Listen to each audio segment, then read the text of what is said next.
It's my pleasure to welcome Brian Dawson from CommonSpirit. Brian is the System Vice President of Perioperative Services for the entire system.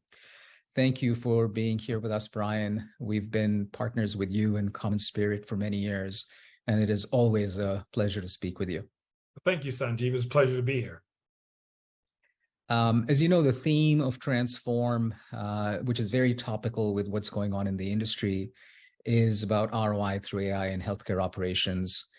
And, we work with a lot of systems, but if we think of one with the kind of scale CommonSpirit has, that's a whole different order of magnitude in terms of both the what it takes to make a system like CommonSpirit successful with AI, the specifics of the ROI and how you get them. But before we get into that case study, which I know you've been shepherding for many, many years with us, let's get to know you a little bit. You have a fascinating career story from the Navy, from being a nurse, and all the different things you've done.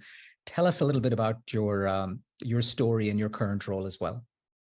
So, Sanjeev, as you know, I had the pleasure of serving in the United States Navy as a naval nurse for 28 years. Started off on the med-surg floor like most brand new nurses did. Migrated to the operating room and ascended in that environment. And towards the end of my career, I had the pleasure of commanding Naval Hospital and the Far Western Pacific Medical Alliance, serving as the Navy Surgeon General's Chief of Staff. And then I transitioned, retired. I was the Vice President of Perioperative Services for Salem Hospital in Oregon. I worked here in Colorado for the Centera Health System, started my own consulting company and worked for Sutter, USC. Then I finally landed this position with Dignity Health that migrated in the CommonSpirit, and I am the system perioperative leader, vice president for all of our operating rooms across our enterprise. Yeah, that's quite a journey. And you've seen the operating room advance in the way practices have been followed, both in the OR and outside the OR, from a planning perspective and from an execution perspective. And I know our audience is hungry to hear about the meat and potatoes of the story and the journey that CommonSpirit went through. So I would love for you to tell us a little bit about that. What the results were, why you did it, what the issues you were trying to solve, and what actually transpired. And in the next 20 to 30 minutes, if you can walk us through that, that would be awesome. I know you have some slides planned, so I'll turn this over to you, Brian, to take it from here. Well, thank you. Thank you. And to all of you who are listening, what I would like to start off with before we jump into the slides is, in healthcare, we have a window to generate revenue around our procedural areas. And if we don't utilize those procedural areas well, we leave potential revenue on the table. And one of the things that I learned as an OR leader and as a healthcare executive is I want to market those opportunities. I want to make sure that we use them well and we're good stewards of the assets and use those assets to grow our business in our communities and, in our case, nationally. So in CommonSpirit, as you can see from this slide, we're in 21 states. We range from coast to coast. We're completely down the western seaboard into Texas, up through the Tennessee Valley, and we've got multiple EHRs. And the nice part about the LeanTaaS tool is we can use them with all of our EMRs. What is been very positive is as we started on the West Coast, and we now have all of our facilities that are non-critical access on this tool, you can see the results of that work. We have generated over $40 million in revenue, 16 times the ROI for this product, but even more so, there is 4 times this amount that we're leaving on the table. And we're now working to capture that as we expand the tool, as we use the data from the tool. We're working with our finance leaders to help increase the knowledge at our local levels and make those business decisions that the data from the tool have told us we need to make. So again, let's talk about our system-wide performance. First of all, we wanted to get people on board. So we spent a lot of time educating our executives at the facility level, our OR leaders at the facility level, and then our executives, our strategy and finance folks at the division, and on to our senior executives. So we bring everybody together to understand the value that the data from this tool provides. We want to make sure that we had the right business partners, and thank God, LeanTaaS is an unbelievable partner. And what I mean by a partner is they share in this process. I work with numerous LeanTaaS representatives every day that meet with our hospitals every 2 weeks to make sure that the data is correct, that people understand standard work, and that we work with our marketing people to engage our surgeons to make sure that the surgeons are on board, and that creates this systemness that we're looking for across the system. As we talk about how to bring this together as a group, we talk a lot about the data in our different subcommittees and committees. We talk about how to shape policy, block policy, utilization policy around the data that the tool gives us. We make sure that we talk about establishing governance, especially block governance at the local facility, but that governance is based on the data that comes out of the tool. And then more so, what we've done is establish KPIs nationally that we've driven all the way down to our individual facilities as a scorecard that we measure on a monthly basis and roll that up to the system level. That way we know where to attack, where to assist hospitals that are struggling with unused block, unreleased. We want to release that unused block so we can provide that to surgeons who are asking for time outside their block. So we've come up with KPIs around block management and surgeon engagement, opportunities to expand our capabilities, and most definitely grow our surgical volume. So as we move through these, the nice part about the tool is it pulls the data directly from our EMR. So it's EMR agnostic. We have Epic and Cerner within our system, and we would migrate to our Meditech sites, but we're about to move those Meditech sites to Epic as we move into the new fiscal year. So we're waiting to make that move. And as we do that, we'll bring them on board as well. And they're only a small handful. I think about 10 of our facilities. And so the nice part is the data comes right out of the system.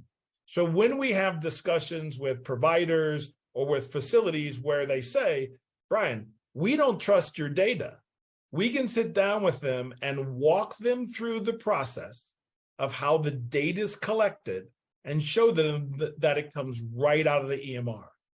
A great anecdote, we had this discussion with the surgical leadership at Baylor, St. Luke's, massive teaching hospital, and we're in the midst of this meeting, and 3 of the surgeons said, wait a minute, we don't think your data is correct.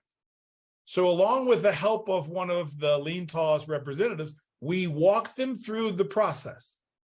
And by the end of that meeting, the other surgeons who were present basically turned around to the individuals who brought it up and said, guys, are you satisfied now? And they went, wow, this is the first time that the data's actually been right. So that's the part that I love. The data comes directly out of the EMRs. As you've heard me talk about this partnership, not only have we gotten a great AI platform, we have great representatives that almost serve as consultants as we move forward in this endeavor to help our facilities look at the data and make the right moves to reprioritize block, to release block, to set auto block releases, and to look at historical booking patterns so that we email providers based on those historical booking patterns to say, hey, you haven't booked anything in your block. Would you like to release it? And as a result, we're moving block to the appropriate need, right-sizing block among surgeons, and working through our business strategy folks, through our MDRs, to market that additional block to other providers, either in our network or providers who might work at our competitor, to say, if you need time, we have it. So wanted to go backwards, give you a little idea. This talks about, our case volume and case minutes. You can see it over the past several years growing. You can see where we were in January, that it was that much higher. And currently it's even higher than that. So our plan is moving the way we want it, and that's increased surgical volume, increased surgical minutes, which results in increased finances. So as you can see from this slide, we not only look at prime time utilization, which a lot of organizations focus on. I think an even better measure is staff room utilization. How well are we utilizing the rooms we staff? And you can see that measure is growing. We want it to be at 80%. That gives us the sense that we're fully utilizing the rooms that we're staffing. When we look at prime time utilization, we look at that as an opportunity. The greater we can grow it to a certain point, we need to open more rooms based on our staff room utilization as we grow volume. So these are great measures. And we look at staff room utilization now in our organization as a means of measuring productivity. So not only are we using the LeanTaaS tool to grow our surgical volume, we're using the data from the LeanTaaS tool to look at productivity across the enterprise. And we've created a new productivity model based off the data from the tool. We're rolling that out as our new fiscal year starts in July. And what I found, I already knew, but what I found that was great is the model based on the data is spot on for our facilities when it comes to usage. And so again, we're not only using the tool to grow volume, we're using the tool to measure our productivity on a daily basis in the surgical arena. So, opportunity. You can see here that the minutes that we've used and we've recouped, we've been able to reprocess, and you can see the money that those unused minutes have been able to generate. What I was able to do was to plug in to our system, our financials, to look at what each OR generated from our previous fiscal year. How much of that generation was responsible for the tool? Did the tool help us fill those unused minutes?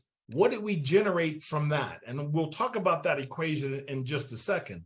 But as a result, we were able to produce for our finance department by facility how much time we left on the table based on those unreleased, unfilled minutes. So not only were we able to look at ROI, we were able to look at potential ROI. I think that was a salient point for our executives to go, wow, we're leaving $186 million on the table. We also were realistic and said, okay, if we fill that unused potential at 25%, what's the dollar amount? 23 million, 50%, 75%, and 100. So it's not one of those all or nothing. We know realistically, let's fill it at the 25% mark. Our system goal is let's fill it at the 50% mark. And when we hit that, we'll increase it again. So some lessons learned. Systemness is critical. Establishing and leveraging our manpower, our knowledge and technology to create standard policies, standard practices, standard metrics to establish benchmarking KPIs to actually and visually look at data in a transparent manner. What does the data tell us we should do? And then execute on those data, elements. We also look at a top-down, bottom-up process. I had a great meeting with one of our financial executives, and he said, Brian, at the executive level, we are spot on. We get IQ, we understand it. This makes sense to us. At the grassroots level, our hospitals know, the OR leaders know what they need to do. How do we bridge that gap? And we bridge that gap by establishing the KPIs we did, by looking at the information on a monthly basis with our facilities, by rolling it up to our leadership at the division level and giving them the action items that the data tells us so they know what to execute. So we've created a document in a dashboard. One of those slides tells our division executives exactly what to do at each of their hospitals, because we know our executives' time is valuable. Creating a collaborative, relationship between our facilities, amongst the organizations, and definitely with our partners at LeanTaaS. Also to work with our partners, because every week I'm asking the folks at LeanTaaS, hey, can we slice this data a different way? Can you tell me the top 5 robotic cases that we're performing?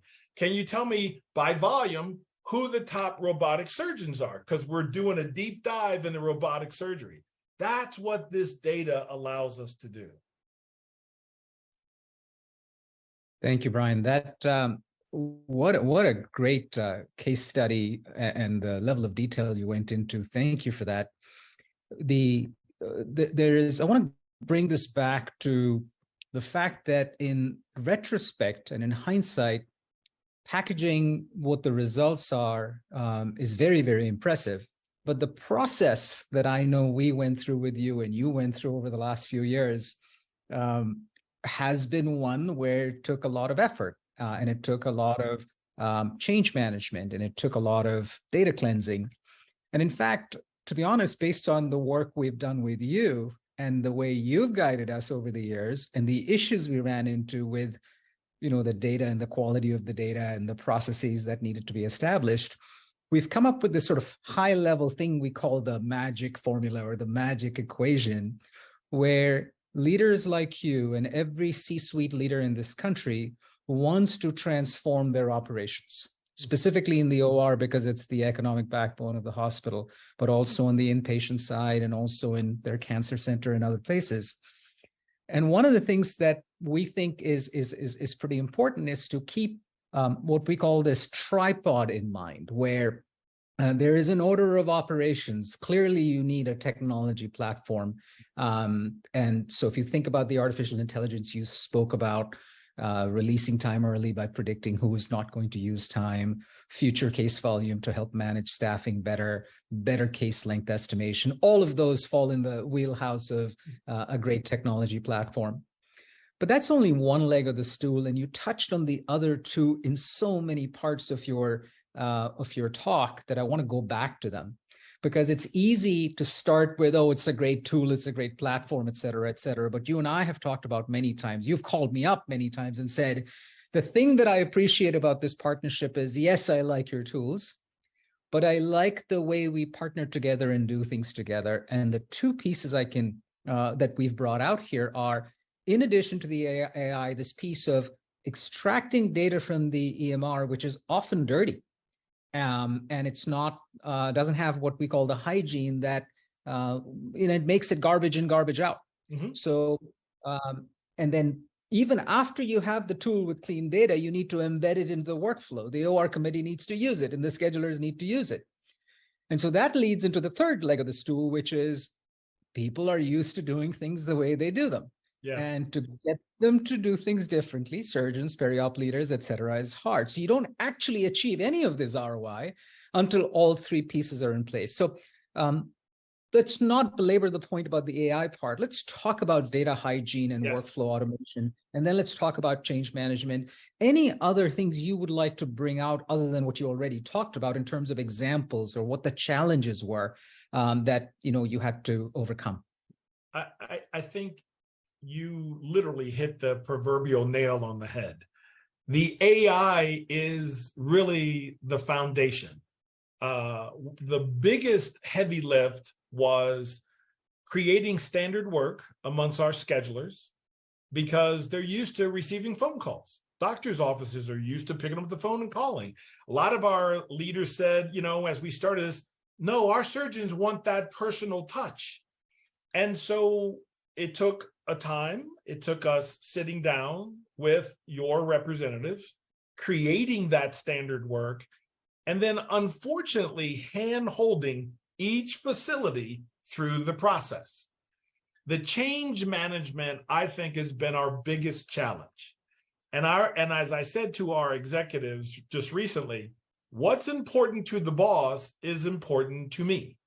So you can have the greatest AI, you can have the cleanest data, but if the boss doesn't focus on it as one of their KPIs, one of their initiatives, then we fall back into, oh yeah, we have it and we kind of use it, or we opted out of it and we don't see the value in it, but yet you're leaving 8 hours of OR time unused, unavailable, times 6 every week.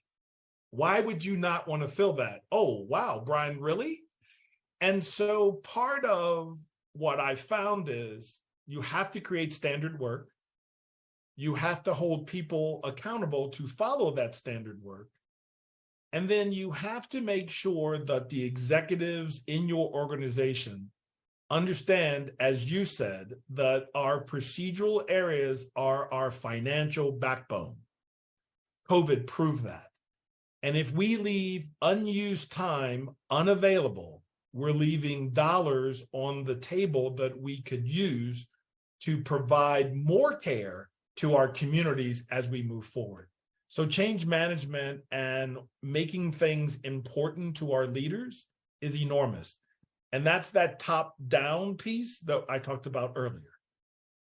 No, that's to me, I often talk about your role at CommonSpirit and the shared services versus local balance of accountability, responsibility, and power a lot, because as health systems try and do this, if you don't get the governance right, where you carry teeth to be able to go work with individual hospitals Correct. And say, in some ways, this is how we're going to do things. That standard work piece couldn't have been easy, but the fact that you established it is probably a big reason for the success as well. So Brian, we got quite a few questions from the audience while you were speaking, and also before the session when people knew that you were coming. And one of them is this constant debate that we still have with health systems around, oh, my IT team can build this internally. Oh, I'm going to get this from the EHR. Oh, I'll put a couple of analysts on it and get it done. It is remarkable that a system as big as CommonSpirit was open, and I know it's not in any small part to your doing, but still that the system was open to say, yeah, you know what, we will partner with a third party. Talk to us about that decision-making process and how you got that done. Well, as you know, at times it wasn't easy, but we did due diligence. So when we looked at what this third-party tool could provide to us, the response was, well, we can get that out of our current EMRs. And so me being the constructive deviant, I said, okay, show me. And so we worked with our executives on the Cerner side, on the Epic side, and said, can you deliver this to us? And what we found was the answer was no. And it wasn't no for lack of initiative or lack of wanting. What we found were the EMR organizations were working on so many different aspects of the EMR to focus specifically on Periop, in Cerner's case, on Surgenet, and on Epic's case, Optime, was a bridge too far. So when we met with them and said, can you do this? They said, we can't at this time. And I said, are you working on something in the next year or two that would replace this? And they said, well, unfortunately not. And then, the conversation shifted. Our local engineers said, oh, we could build that. I said, well, how long would it take you and how much money would it take for you to build this? Well, we don't know. I said, okay, so while you're building it, do I just ignore the money that this tool would bring me? And of course, our finance folks said, Brian, no, we're not going to ignore the dollars that the tool could open up. So my comment was, let's not spend our dollars developing something that's already in existence. Let's take advantage of it and spend those dollars on other things that we might want to do across the spectrum. And our new CIO believes exactly the same way. If there's something that we need that's third party, let's go out and get it instead of spending the dollars and time to try to create it on our own. Because while we're doing that, we're leaving those dollars on the table.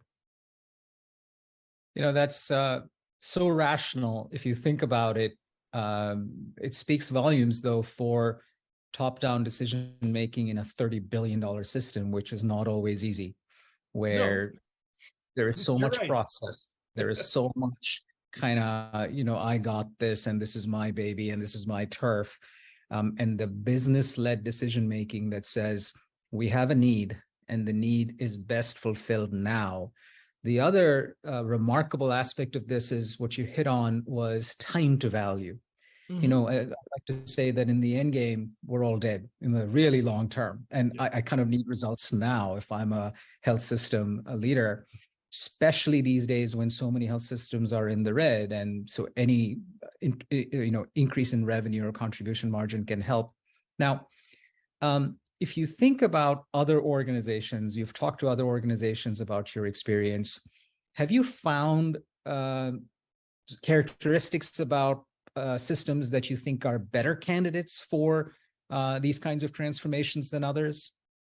I think that there are candidates that are easier to transform because of the spectrum of authority. So when I think of a system that's 4 hospitals, 5 hospitals, 10 hospitals, the span of authority in a geographic region is a lot easier than when we talk coast to coast. And so what I found, and we now have a senior executive sponsor that's a member of our senior executive finance group, one of our senior CFOs, using him along with myself as those leaders, we're able to tap into authority a little bit better because we're coming up through the finance office, not necessarily the strategy office, although we work very closely with strategy. So I think if you're a system, 10 hospitals or below, that have community hospitals, maybe a teaching hospital, and you're in different areas, having a tool like this, I think, is paramount. If you're in the same geographic area, like we are in the Sacramento area, where we've got 5 hospitals in probably a 50-mile radius, I think having a tool like this is even more important, and it lends itself better because if I don't have capacity at my hospital, there may be capacity 25 miles away, and the surgeons and the patients will go 25 miles for exceptional care if it's available. And so I'm a big proponent of let's think geographically in a division and not isolated one system in that division working against each other. So we also have to look at the incentives of sharing that workload across the environment. And I look at it this way: as long as we keep it within our system, I'm okay with sharing it based on the access that we can grant. Right. No, so the executive sponsorship at your level and at the finance level, the readiness to adopt a third-party technology, the willingness to adopt standard work and understand the nature and value of that's huge. Those are key lessons. And Sanjeev, if I might, I want to make sure that as you go through those topics, there's one thing that you and I know have talked about: holding our executives accountable to a dashboard and a set of KPIs is critical. Oh, that's so huge, because oftentimes we feel we're working towards something, but we don't know. And the discipline that your dashboard, that we've discussed many times, brings to the parties, there's no my feeling or your thinking. The numbers are the numbers. It is what Exactly. it is. And that's hard to argue against. So yeah, thank you for adding that. So the tools and infrastructure to enforce the accountability as opposed to opinion is really, really. Now, systems like CommonSpirit obviously have many, many needs, even in the surgical services area. So as you look forward to applying some of these tools to other areas outside of opening up capacity, what are some of the forward-looking areas that you're interested in solving for? Well, I know that you all are working on a scheduling module, and one of my holy grails in the OR was, one, can I get at this excess opportunity that we're taking care of? The other one was productivity. Productivity in the OR is measured differently than in any other nursing area. So how do I solve for that? Now I have the data to solve for that. One of the third ones is, can I get rid of all the paper that comes back and forth from the surgeons where they're scanning, consents and they're scanning H&Ps? And so I'm excited about your new venture into a paperless scheduling process, to where we can not only schedule electronically using the IQ tool, but at some point, I'm hoping that the data and information that's scanned in, we can scan it right into the EMR. That would just be simply heaven. The other thing that we're really looking at is, how do we get at and measure workload and workflow through pre-op, through PACU? How do we look at SPD and look at workload through, sets and task? Because we're using minutes of service now from the OR, and it doesn't quite equate. So I'm looking forward to the future of AI and solving some of those problems.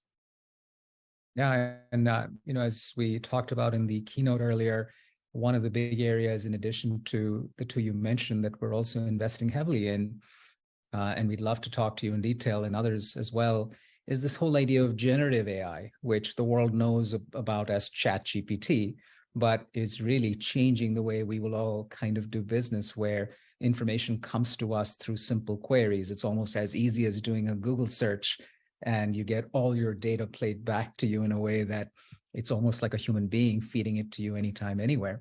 So definitely that's a third area that we should definitely discuss with you. Going back to your story, obviously there was a lot of hard work on both our teams around training and adoption. And I want to spend a minute on that. And the way you rolled it out has become sort of standard practice for us now when we talk to large systems. We coined the term together, if you remember, waves of adoption, where we picked, as you mentioned, geographic markets, and then we put it on a Gantt chart and we said, let's do it in Arizona, and let's do it in California, and let's do it in these different waves, and we continue to do that. When you go start a wave, it's a whole new set of schedulers, it's a whole new set of surgeons, it's a whole new set of locations and peri-op leaders. What did you find? Was it easier in some geographies than others? And how, from a training perspective, how much effort did you have to put in alongside with our team?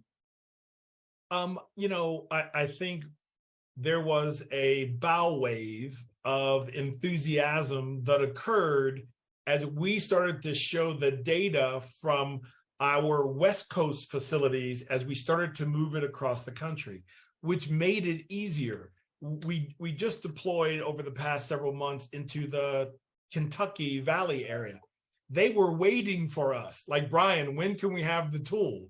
So that made things a little easier. But I think it's planning. It's working closely with your representatives to plan a process of where we have initial meetings, whether they are through Zoom or in person, We talk about all of the aspects of the tool. We talk about why it's important to create this standard work and to shift into the standard work.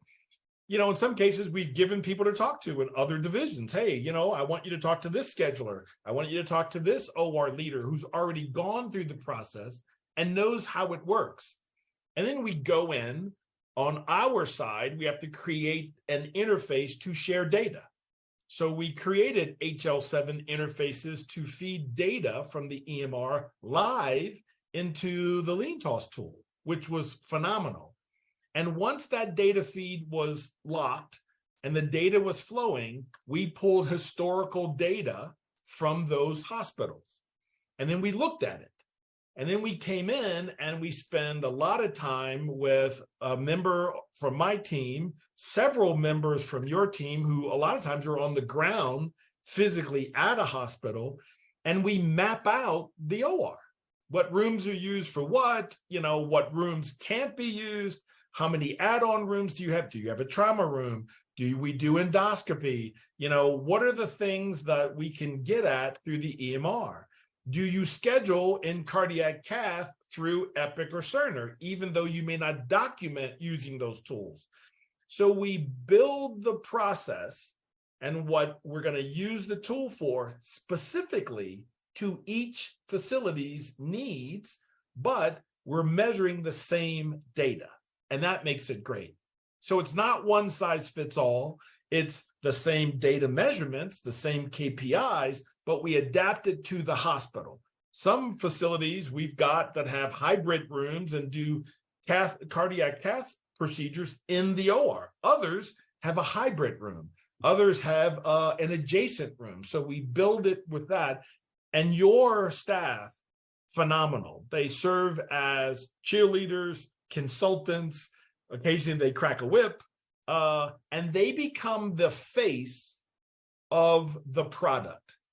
So a lot of times when you purchase AI, you have a tool and there's no face that comes with it. Well, people in Texas know Tyler.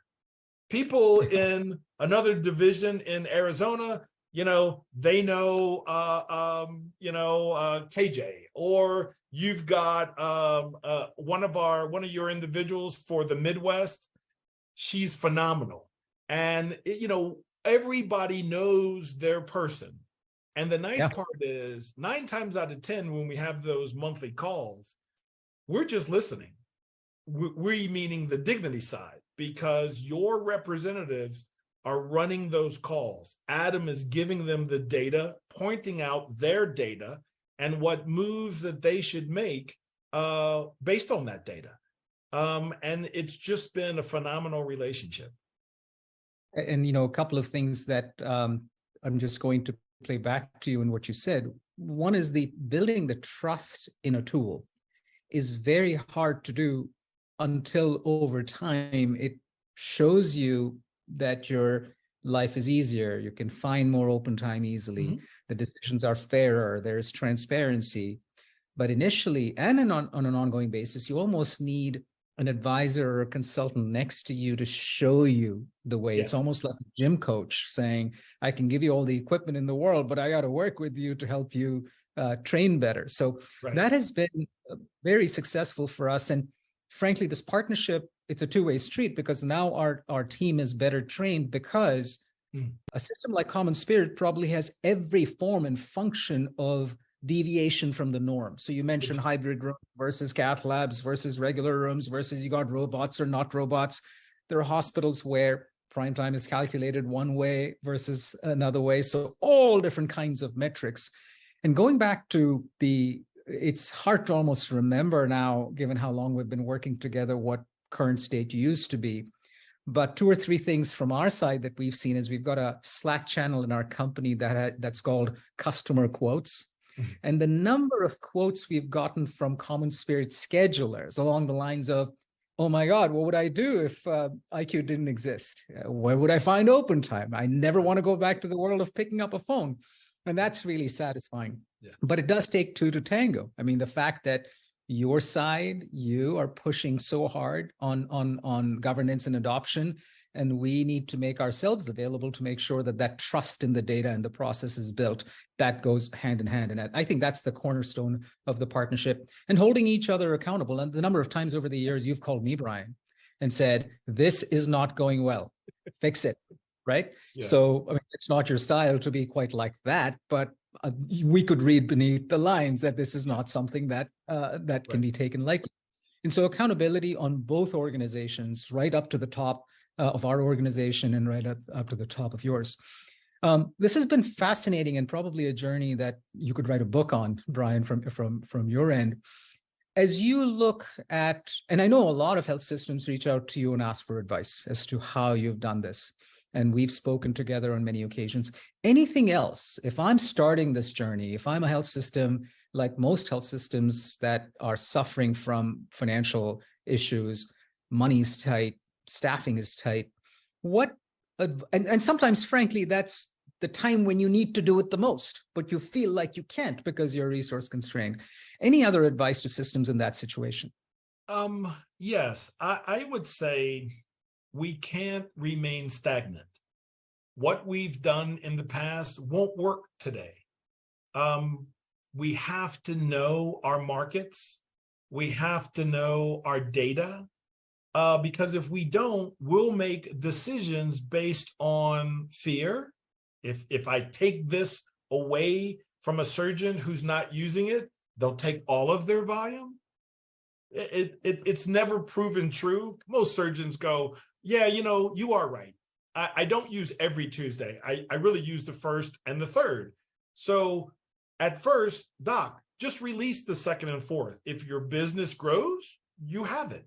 And then after a while, when he's not using the second and fourth, when you sit down across the table and show them their data, or better, give them access to their data, they'll go, yeah, Brian, you're right. You can have the second and fourth Tuesday. So I think it's getting rid of the old wives' tales. It's being bold as a healthcare executive. It's not as I heard some coaches say through my reading and listening. If I'm afraid to lose my job, I'll be afraid to make a decision that might not go the way I want. But if I don't make the decision, if I don't challenge myself, then I'll never improve. In today's environment, with the healthcare dollars shrinking every year, there's dialogue about, cutting Medicare and Medicaid back. We have some hospitals that's 80% of our volume. If we don't do things differently, then in the communities that we serve, we'll have to close business. And the one thing that I would say to all of the healthcare leaders out there, our jobs is to provide world-class healthcare to people who need it where they need it, whether it be inner city, whether it be in the farmland, whether it be in an affluent community, or in a community that's majority, as I said, Medicare or Medicaid, state insurance. Using our tools, the operating rooms, our procedural areas, using AI to manage them the best, and then getting people to understand, as Simon Sinek says, the why. Why are we here? We're here to provide as much world-class healthcare to our beneficiaries in our communities as possible. So you have to think outside the box. Thank you for that, Brian. That is really very inspiring, frankly, for people like us as well. When we look at the mission of our company and we talk to our employees about why we do what we do, obviously everybody wants to make a buck, but this is one of those industries in which you can do that while having a mission that matters. So we talk about this all the time, and the way we talk about what you just said was, there is a sense of fear I have as a father of two kids that by the time they become 25, 30, 35, access to healthcare won't even be possible for the privileged, let alone for people on Medicaid. And do we really want to, as the richest and kind of in many ways, the best country in the world, to be a country where we can't provide healthcare to our own people when they need it? Exactly. So, I've heard statistics like, and actually have experienced statistics like, to get a primary care appointment, it can take 24 days. Well, if I wait 24 days, I don't need to see the doctor anymore. I'm well already.